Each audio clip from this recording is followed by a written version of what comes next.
Well, good morning and welcome to another edition of the EdGate podcast. Today we were here with our Mark Masloski. Did I pronounce that right, Mark? Great. Perfect. Excellent. He's from Jefferson County out in Ohio. I'm going to let him introduce himself. And just a reminder to everybody, this is all leading up to our EdTech Adoption webinar, which will be coming up on June 20th. Mark will be there, as well as some other educators and EdTech providers to help us dig into why some innovative K-12 products succeed and others fail. So without further ado, Mark, could you give us a little Yeah. background? Thanks, Rich. Yeah, my name is Mark Masloski. I work at Jefferson County Educational Service Center located in Steubenville, Ohio. We're in the tri-state area from Steubenville, we're in West Virginia, Pittsburgh, Pennsylvania. Also, my title is the VLA Director here. I've been in education for 32 years. I was a classroom teacher, intervention specialist, and social studies high school teacher, and a special ed coordinator for the first 24 years of my career. And then the last 8, I'm part of an educational service center here in Ohio that provides services to our local schools. But as well, we have a niche where we're able to provide an online education platform for all the schools in Ohio that need it. And our thing is to work together with other educational service centers to bring a robust service to the schools that need it, because we have some communities, rural communities, where maybe they need a speech therapist only 2 days a week, and they're not able to afford that. That's where educational service centers come from. Our niche, not every single ESC has that. Ours is an online education system, which I'm in charge of. We're a public entity, we're a nonprofit. We're part of the school system in Ohio, and I'm really looking forward to this podcast and being big with the bigger picture, meeting other people on our panel. Well, thank you, Mark. That was excellent. And first question that your description of the program brings up is, why do students need an online education center? You talked a little bit about some specialty things, but more broadly, why do you guys exist, and what type of classes do you offer? Yeah, so our 20 years ago, Jefferson County UC saw that there was a need for an online platform for students that are homebound or need an alternative placement in their education. And a lot of people, when they think of alternative, they think just that's a place where bad kids go. But it's not. We have non-traditional students. We've had them for over 100 years. We're just recognizing more and more now with data and research. So our online education platform, we're here to serve schools in our community and elsewhere as well. So this schools, every single day we're getting contact from schools in Ohio that maybe have a student that's homebound, or maybe the student transferred to the school district and they noticed there's 1 month of school left and they didn't take phys ed. They don't have phys ed credit. This is where we were able to come around and complete that. We have a K-12 curriculum, over 300 courses in our catalog. Majority of our students in schools that use us are high school. The second would be middle school, and then we have a small amount of elementary school as well. I think the big thing, services that we provide, that we're a public entity, just like most of our schools that we provide services with, and that it is a very functional tool. I think, we created 20 years ago our own LMS with a partner in Progress Book, which is now Frontline. We continue working with their tech specialist within our LMS. And within our LMS, the student data, the student information system, and the content, the grading, and the data is all in one place. So it's really easy to train schools and our students. You give them a username or password and they can just go to work. They don't really need any training. They're really good. Now the parents on the hand, more, they'll need the training. But so we're able to provide that to all of our schools at any time, they don't have to wait. They could call us today. We can enroll a student. We could provide tutorials for them. We can meet them through Zoom meeting. We can meet them through face to face. We're not going to wait for their paycheck to come to us to get that kid started. We understand that when students come in and they're in a different placement, things need to go smoothly. So when that student's getting their username and password, we need to make sure all the parts are working so that student feels successful. And I think that's one thing that we do well, because a lot of people maybe look at us as a company, but we're just made up of educators. So I was a teacher, right? Now I need to know some fiscal stuff, right? I need to know how to manage a staff, but I still have that teacher lens. And we have our weekly Wednesday meetings, and we always want to. I like how you used the word in our pre talk there, Rich, about being forward thinkers. We always want to know, be kind of ahead of what's going on in the future, and make sure things are relevant. So I think that's things that we can offer, and that what we have offered this school year and really the past 20 years. I think that's a great descriptive and great opener, Mark. You gave the audience a good understanding about why you exist. How many students now are using the platform on a regular basis? We'll have over 10,000 students in Ohio that uses it. We're also in other states. We do have some students in Connecticut and Rhode Island and Arizona. And then with the help of EdGate, we had to create a online application to provide students in Virginia, which was a year process. And EdGate's really helped us with looking at standards, helping us what's the lower level, the higher level standards. And now we're approved to be in Virginia for the next 3 years as well. We're pretty excited for that. So you bring up the idea of standards, and as our audience probably knows, to be adopted, it's kind of like a baseline must have, right? So Right. you're going into new states with your curriculum, even though the curriculum's existing, and if someone wants to utilize that course, you've now have to Yep. make sure it meets the standards of that local authority. So Correct. how do you go about doing that? So you mentioned you worked with EdGate, but how do you get the standards for the state that you're moving into and kind of work that process? Yeah, so I think just being in the educational field, so we know that where standards are located. In Ohio, obviously we could go to Ohio Department of Education. We here at the Jefferson County ESC, we have a professional development staff that has to know those standards and has to relate to those standards to our local teachers. So, me going into this project, I knew that Virginia had standards of learning. I knew that Virginia standards were really different than the rest of the country. They are a Commonwealth.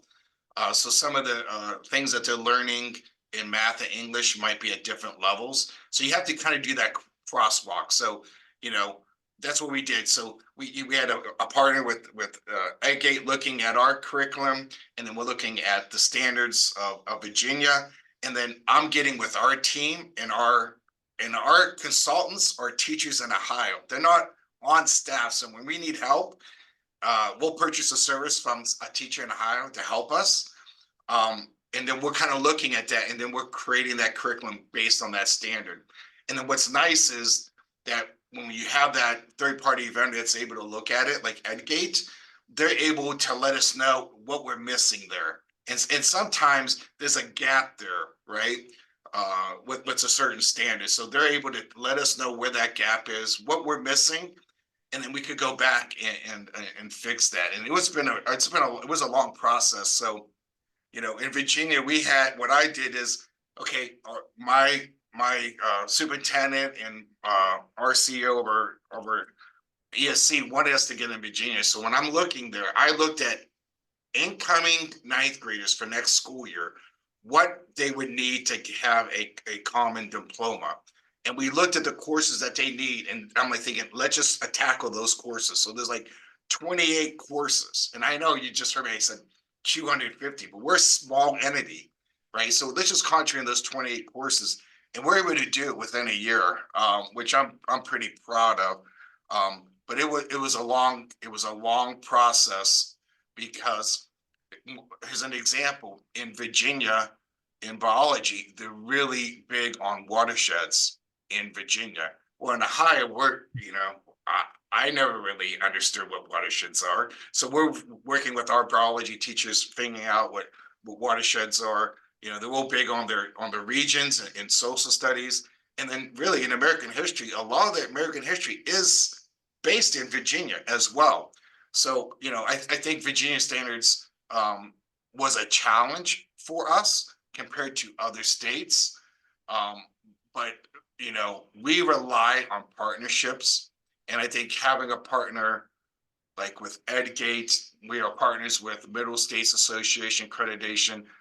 We need those and able to be able to do our job just because we're that public entity.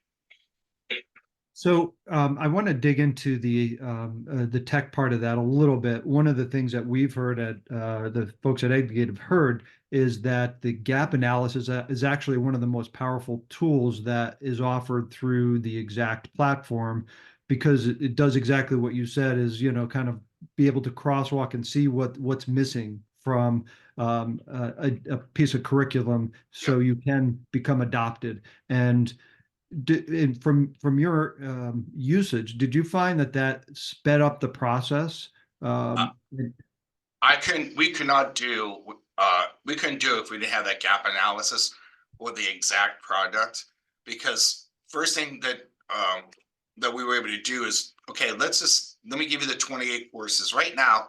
Give me a percent where we are based on SOL standards. So we didn't have to totally reinvent our content, our curriculum, our engagement, our courses. So we saw where we were, was we at 65%? Math courses were really low, 20-25%.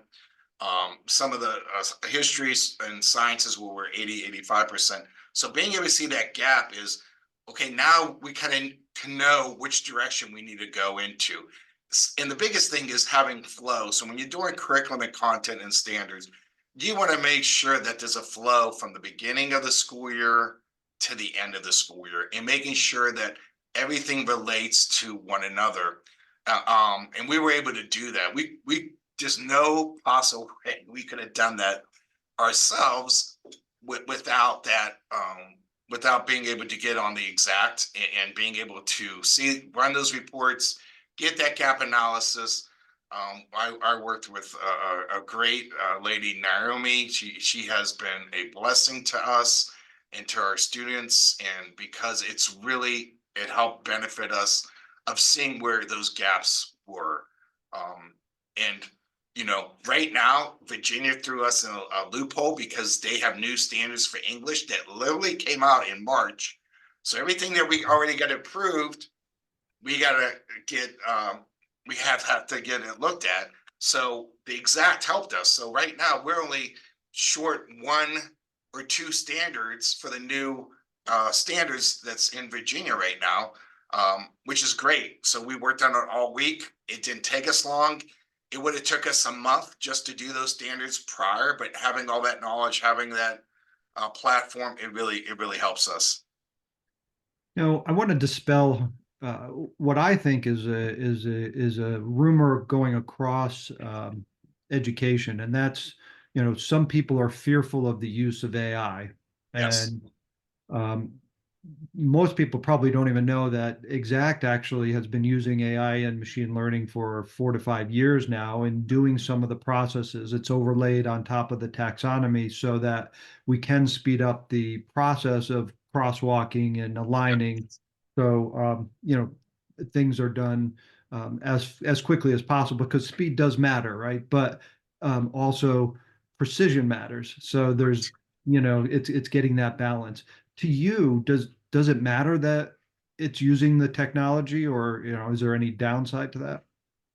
For me, we're able to get things done quicker. We're able to manage it better using AI. I use AI every single day on course alignment, on item analysis of questions that are in our courses. We've been able to have more engagement in our activities. So it's really important. If you looked at courses 5 or 10 years ago, you're going to see a lot of online courses with a lot of text based, just text and maybe a picture of text.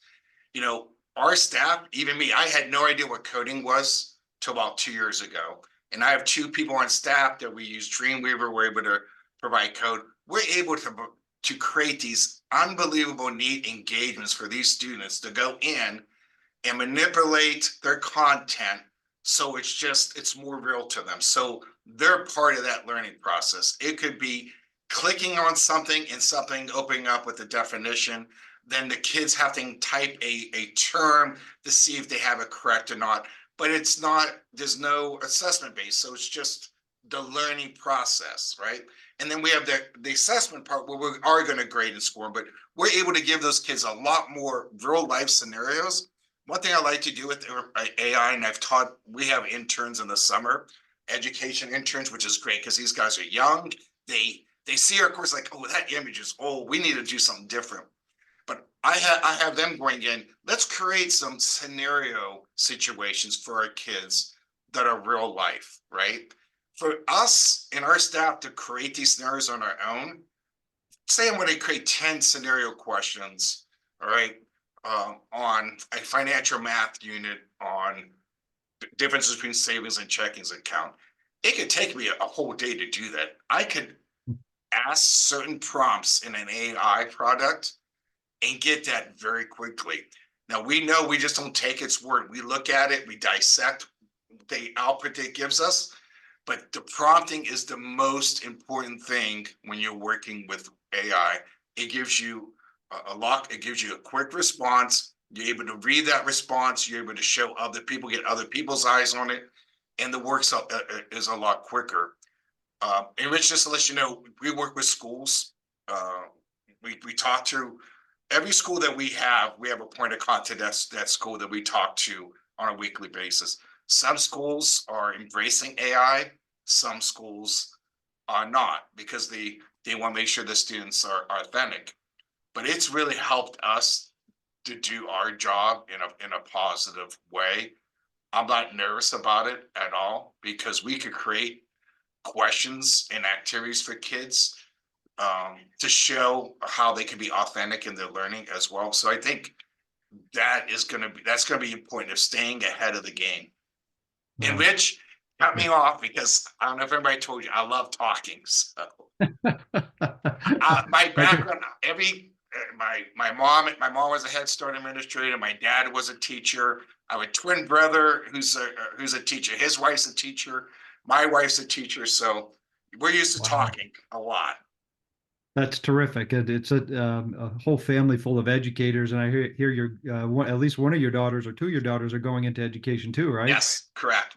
My oldest daughter is in El Paso, Texas, and she is a health science teacher there. It's Texas. It's kind of neat how trends are in Texas. They have a really good CTE program where schools are having students look at their freshman, sophomore year of kind of some career pathways. So she's doing that. My youngest one is a second-year student at a local university, Muscatine College, where I went, and she's going to become an intervention specialist. So we're pretty excited for those two. I'm sure you are. I'm sure, and we share the fact. My wife's a teacher as well. She's a Awesome. high school art teacher, Yeah. a mid-career switch, just a few years now, and she's just you can tell when someone just finds their passion. It's amazing. She's so happy, and it's a great profession. It is. So, as you develop your curriculum, what are the essential components and practices required for you to go from drawing board to the classroom? So you talked about a little bit of, kind of getting there fast, but what if you had to break that down into some steps for the audience, how would you do that? So when we're developing a course and we work with our consultants, and consultants are just experts in that field, we always ask them to write a scope and sequence of that course. So we expect that teacher and our consultants to know the standards, come up with a scope and sequence. And basically, we want 36 units in a course, 1 unit per week for the students. So basically, we receive that. Once we receive that, we have them work with a tech instructional designer who will go ahead and put in interactives for the teacher. So we really need our consultants to give us the content, right? If we're the first sheet, make sure every unit has at least 3 or 4 subheadings. Give us some activities that you want the students to be able to practice before they get to the assessment of that unit. And they work hand in hand together through that process. We have been doing some courses in-house as well with our interns. They have really good eyes of seeing what's going on. So when that teacher sends in that Word document, our instructional designer will create a code. We have to do a CSS style. We want to make sure it's vibrant for our students. We put in the subheadings, and then now we're going to do some interactive. So they might have some bullet points. Instead of us making it into bullet points, we're going to do something where it's a box and it's going to say click here, or hey, try this out. And when the students click it, content appears. So it doesn't seem like there's so much information there. So once we create that unit and we add the questions, our instruction designer sends it back to the consultant, and the consultant looks at it and kind of gives it approval. Do you like it, not like it? What I usually do is I'll let them do the first 2 or 3 units. Then that's where I come in and I look at it and think, yeah, I like the format.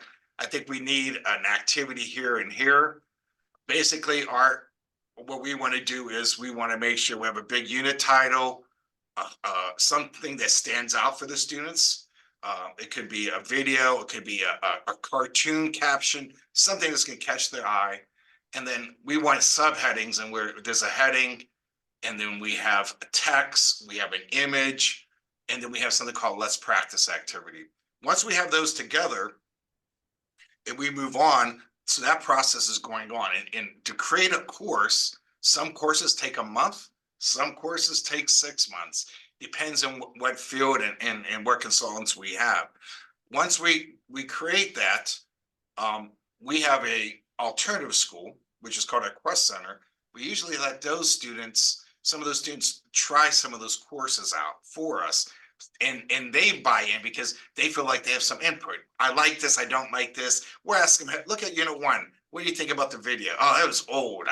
Nobody's talking like that. Or how's this image? Oh, this is a pretty cool image. Or nobody uses Facebook anymore. Do Instagram example instead of Facebook, something like that. And then once we put that all together, in our course catalog, we sent out e-blast letting everybody know, hey, we have a new course and we updated this course. And we're able just to put it right into our LMS system. Schools don't even have to do anything. A lot of times when we update a course, schools don't even know that we even updated it because it's so seamlessly, it integrates so smoothly. So that's kind of our process. We are creating courses or updating courses every single day. We want to make sure things are fresh. And Richard, just a quick story. We have an intern. This is her 3rd year. She is a theater and communication major. She was in a course that taught her Dreamweaver. And I wanted all of our interns to bring something to our last meeting, something they wanted to work on this year, besides just me giving them Q&A to put up. And she said, I think I have a code, because there's certain colors you use for background for science, social studies, math.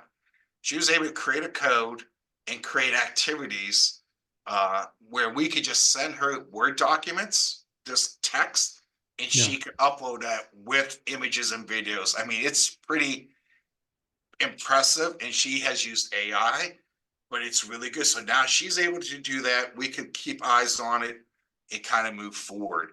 So once everything's put together, once that we met with the consultant, everything's been approved, that course is live. Okay, this is the biggest part, Rich. Whoever was a consultant for that course, we want to make sure that they are our teacher for that course as well. So some schools use their own teachers, which is great, but say a school doesn't have a Spanish teacher or doesn't have a history teacher that has time to grade that, look at that work. We'll hire the consultant who created that course, because as they're grading and interacting with that course, like any teacher, and your wife will tell you, oh, I wish I did this instead of that in unit Right. one or unit two. I think that question wasn't very good. And what's great about that is that consultant now works with the same instructional designer that created that course. They email each other and make changes seamlessly. Like Mm, at on the that, we fly. can make live changes at that time. It's not going to it's not going to affect the student's data, but we're able to make those things at time. We don't have to wait till the end of the year. We're able to do those things there. So I know I kind of drew that out pretty long, but that's basically our process when we're creating courses. Wow, it's a huge undertaking. It's an amazing endeavor, and here you're doing this in parallel to what's going on in the regular schools. You're offering it up to so many different districts and states, which is amazing. It's funny because up here in Connecticut, we call the Connecticut, New Jersey, New York area the tri-state area, but you referred to Virginia, West Virginia, and Ohio, or Yeah, Pennsylvania. yeah. I said Ohio, West Virginia, Pennsylvania. That's kind of our The tri. tri-state area right there, and we're small. You know, Steubenville's are urban, but pretty much everybody in our area is a rural community. Okay. And you know, there's some places in Ohio that really have what they need, but there's places other in Ohio that as an education service center, our job is to provide them a way that they can benefit and get help for their students. Because there's a lot of work, right? We know that everything's changing, right? Like you just said, AI, right? How are we going to deal with that? My thing is we need to embrace things, but like anything as education, we're going to be careful on how we present it. We're going to vet it, make sure that it's doing what it needs to be for that learning process. So if let's say there's a student at a particular school within your jurisdiction that gets injured or can't make it to live classes, are they then enrolled in your program? And Yep. do you how about pulling curriculum from what they're currently learning? How is that? Yeah. Uh, Yep. So we probably have, on a weekly basis, we'll have somebody that will become a homebound student, and a school knows that we're able to provide that curriculum for them. So our curriculum, they can utilize it in any way. So they see the scope and sequence, they see the units, and it will, by going with the standards in Ohio, our week should match with that school's week just because of the scope and sequence. That's why lining your curriculum to the standards is so important. But that school can choose what that student does. So if that student's we need enrollment in algebra and history and chemistry and some electives. That school can see what units that student needs, and then the student only has to complete those units. If okay. we also train teachers of those school districts, so if they want to have their own teachers do it, we train them, show them how to utilize it. If not, we have over 125 teachers that we are responsible for.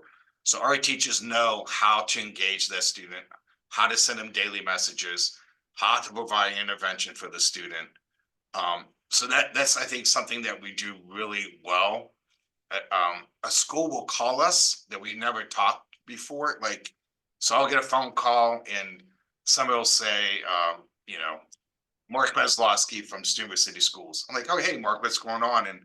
And they'll say, you know what? I asked somebody about Jefferson County EC, and they said you would pick up the phone right away, and we do. I think that's really important because things happen with students, right? So our staff knows when we get a phone call, if there's a situation in school, whatever we're doing stops, and we make sure that that school's getting everything that they need. So that student that's injured and so forth, we don't want it to be something another parameter they have to worry about. We want to make sure it's a very smooth transition. I have a great assistant director, Marta Risa, that works with the parents, talk to them, let them know everything's gonna be fine. And we're with them throughout the whole process. But you know, we have some schools that have 1,000 students in our platform. We have some schools that only use us with 4 or 5 students. So it does not matter to us. And what's nice about our curriculum is we have so many courses, the student could really have their own individual plan. You know, what we've done the last 2 years, we've noticed that with COVID, some students have struggled with algebra and geometry and chemistry. So we've created multiple types of courses. So we have our regular algebra, we have our credit recovery algebra, and we have our modified version of algebra. So, you know, if a student is failing a course, why would you give them the same course over again? It's not going to work, right? You got to Right. modify it. You got to make accommodations for that student. So I think that's one thing we've done the last couple of years, and I think a lot of schools appreciate that for us, so they know when time's running out and they need a situation. That's why we're here. But I would say in Ohio, that's why all educational service centers exist. We have 88 counties in Ohio, and I think there's maybe 38 educational service centers. Every public school in Ohio has to belong to one by law. We have 7, but it doesn't mean we don't work with the other schools in Ohio, because like I said, other ESCs might not have an online platform, which we do. So, you know, it's important that we help the needs of these schools. It never fails, Rich. We always get a call mid-May that a student, like I said earlier, hey, a student needs a quarter credit of a health, or a quarter credit of English, and we're there, we're able to help them do that. And that kind of makes us feel good. And they let us know, they'll send a picture of that student graduating, and you know, those are really good stories to hear. Well, that's why we do what we do, right? Yeah, Is, you know, you're help correct. these students along. I mean, you have to be an innovative person and be at the speed in which you operate. Clearly, I mean, just from your descriptions, you know, there's a lot going on. It's a fast-paced environment. I'm curious about your impression of gaming and education, Yeah, and how that may affect what you do over the years. yeah, I think did you say gaming? Gaming, yeah, Yeah, yeah. you know, Like, we're working with a vendor from Scotland, and on gaming and the functionality of that. And we are, it was said before earlier, it is so important that we have activities, or gaming activities, or engagement activities in our courses. So we need to be forward thinkers. You know, we have a course called Gaming Throughout the Ages, you know, and kids really like that course. They talk about the earliest games, and even the newest games. And we had a consultant that's working into we just created a gaming, it's called Game Plan. And we have a game plan for middle school, game plan for high school. And when I get on it to practice it, I'm like, oh, I hate this background. I couldn't handle this background. Then she was able to change it, which is nice. nice. I loved it because of my age. It's weird just seeing how, for her, that was like not a big deal at all. But being able to work with a group that could create, to link social emotional learning standards to gaming is impressive. Teaching students the right etiquette for gaming, understanding the frustration. So there is that is a place where kids love. You know, esports is big in Ohio right now. We have courses in esports, but we're able. Hey, we need to talk about etiquette. What's appropriate? What's not appropriate? How do you do that where kids can listen? Well, in that gaming course, that's where you could do it. You know, having those are things that's where you can meet with the students at, because you're kind of in their court, their comfort level. And now they're like, yeah, you know, now they're a little bit more open to talk about it. You know, those students were in an English course, they might not really want to discuss that, but in that kind of course, yeah, they're more willing, free to talk about some other things like that. I think what helps us with the gaming aspect is our education service center provides us interns for the summer. And I usually get 1 or 2 during the year. They're the ones who come up with has those fresh ideas to keep us forward thinkers. But that is probably one of the most unpopular courses we have is our game plan and our game throughout the ages. And the game throughout the ages, we're updating it constantly. Why? Because new things, new technology, right? Yeah. Coding's real big, and it's kind of neat to see kids use Scratch and some different things of coding as well. And then we'll ask students once in a while, can we promote, can we share your information on our website so other people can see it? And the majority of the time they do. No, that's great. No, that's it's things are changing, right? And either you are someone who accepts and understands and kind of goes with that, or there's others that are resistant to change because they think the status quo works.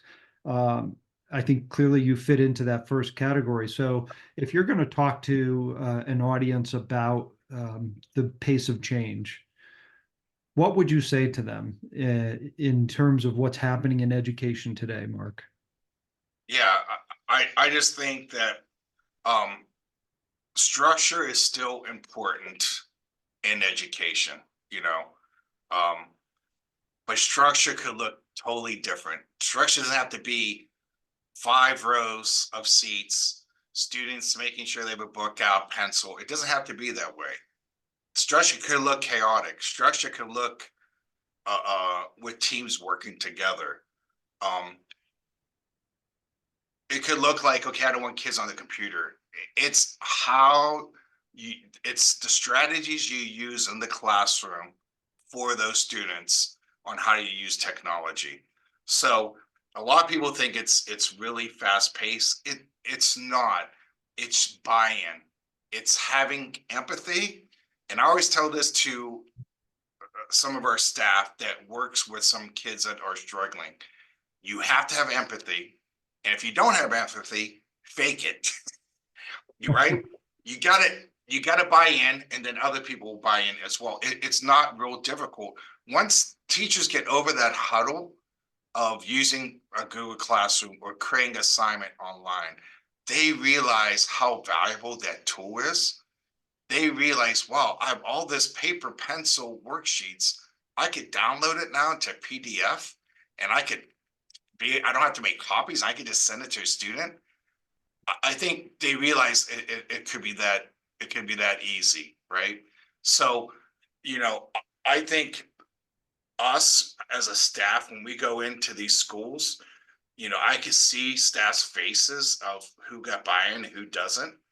And what I usually try to do is as I'm speaking, walk over to the people that might not have buy-in, and let's work together on just assigning an online thing.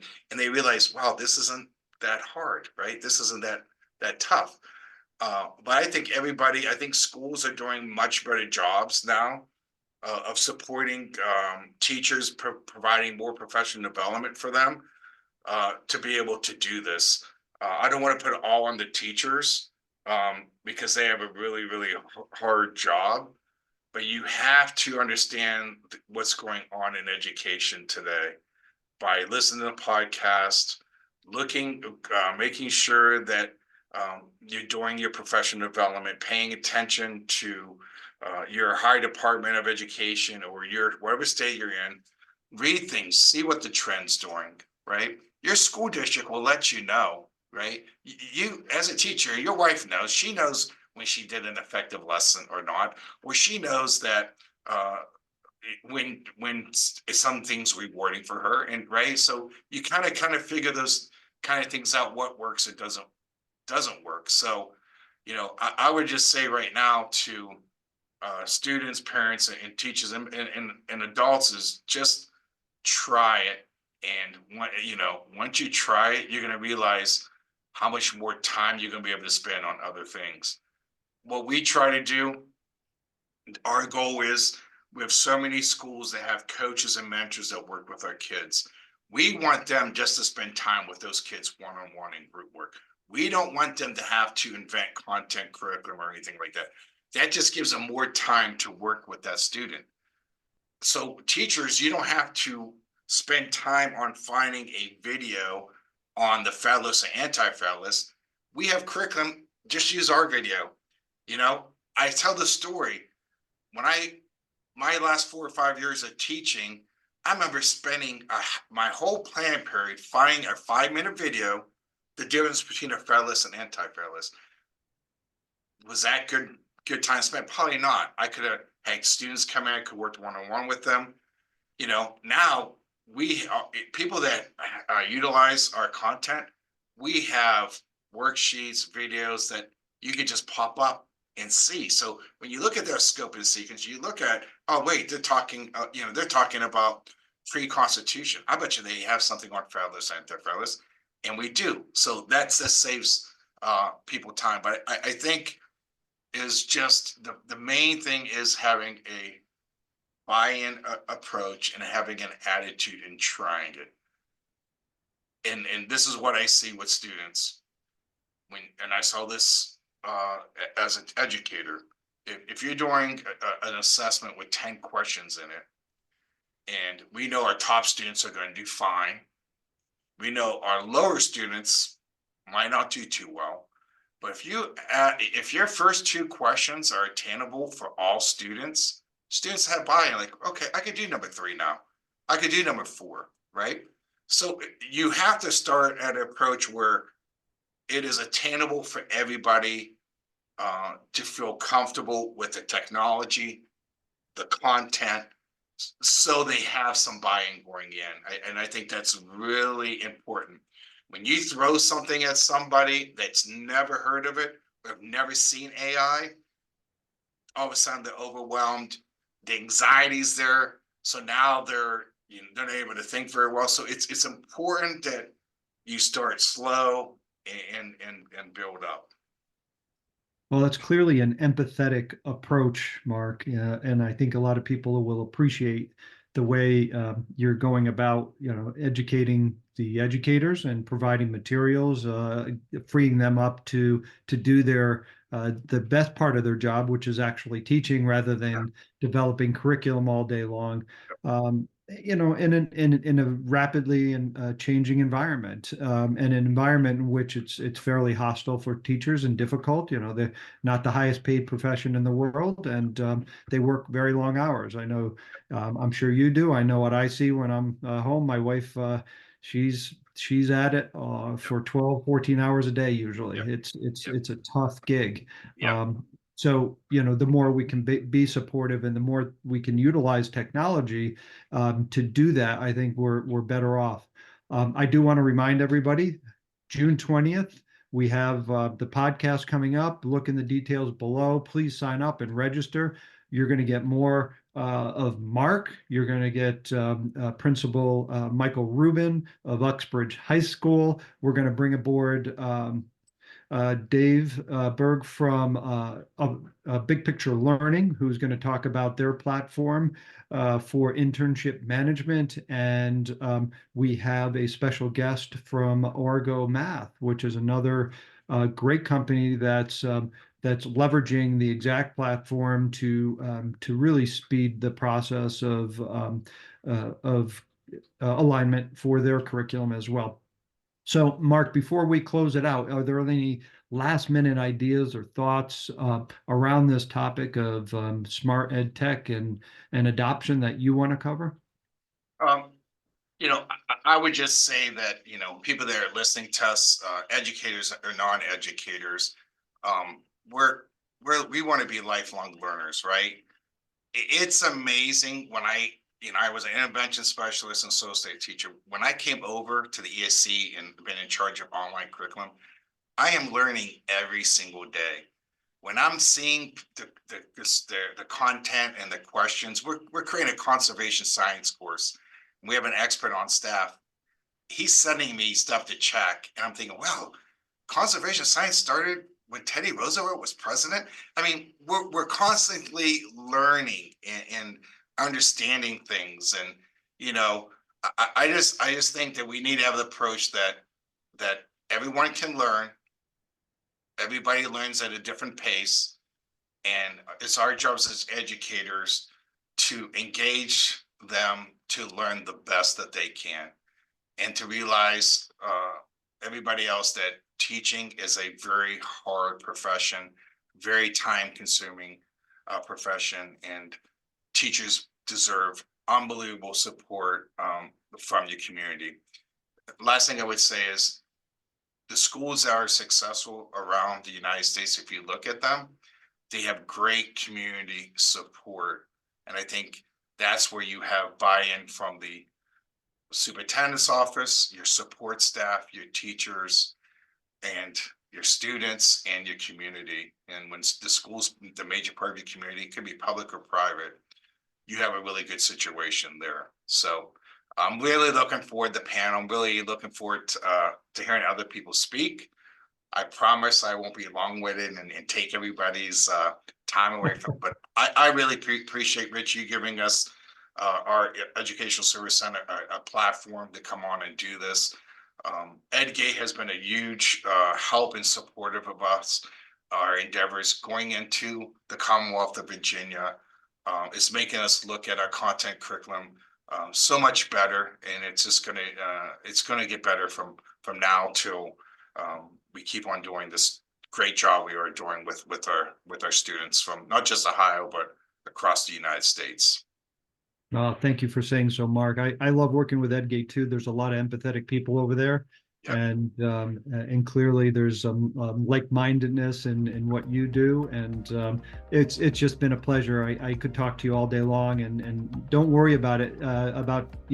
This is why we bring you on, because we wanted to hear your impressions and point of view. I think it's been valuable for me and the audience, and Right. we'll look forward to June 20th. Okay. Yeah, thank you. Hey, have a good day. Hey, you too, Mark. Thank you.